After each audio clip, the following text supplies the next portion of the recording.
జమ్మూ కాశ్మీర్లోని పహల్గాంలో భారతీయ టూరిస్టులపై ఉగ్రవాదులు జరిపిన దాడికి నిరసనగా సర్వేపల్లి జనసేన నాయకులు నారదాసు రవి ఆధ్వర్యంలో పొదలకూరు పట్టణంలోని పంచాయతీ బస్టాండ్లో బుధవారం సాయంత్రం ఉగ్రవాద దాడిలో ప్రాణాలకు కోల్పోయిన వారికి కొవ్వొత్తులతో సంతాపం తెలిపారు. ఈ సందర్భంగా జనసేన నాయకులు నారదాసు రవి మాట్లాడుతూ భారతీయ టూరిస్టులపై ఉగ్రవాదులు జరిపిన దాడిని పిరికి పంద చర్యగా నారదాసు రవి అభివర్ణించారు. ఈ కార్యక్రమంలో జనసేన నేతలు మనోజ్, మధుసూదన్ ప్రసాద్, జన సైనికులు పాల్గొన్నారు.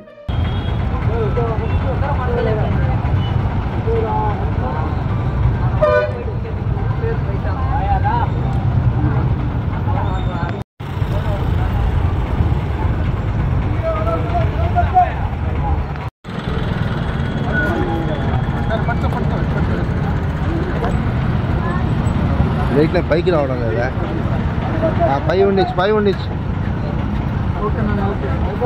వెనకాల ముందుకు రండి గాలి లేదు ఇప్పుడు ఒక్క నిమిషం ముందుకు రండి.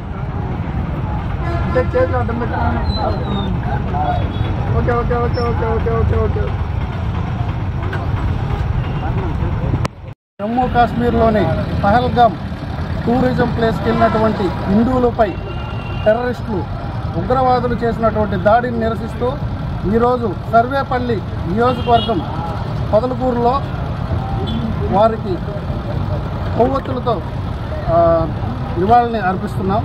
అలాగే వీళ్ళు టెర్రరిస్టులు చేసినటువంటి దాడిని మేము జనసేన పార్టీ నుంచి తీవ్రంగా ఖండిస్తున్నాం.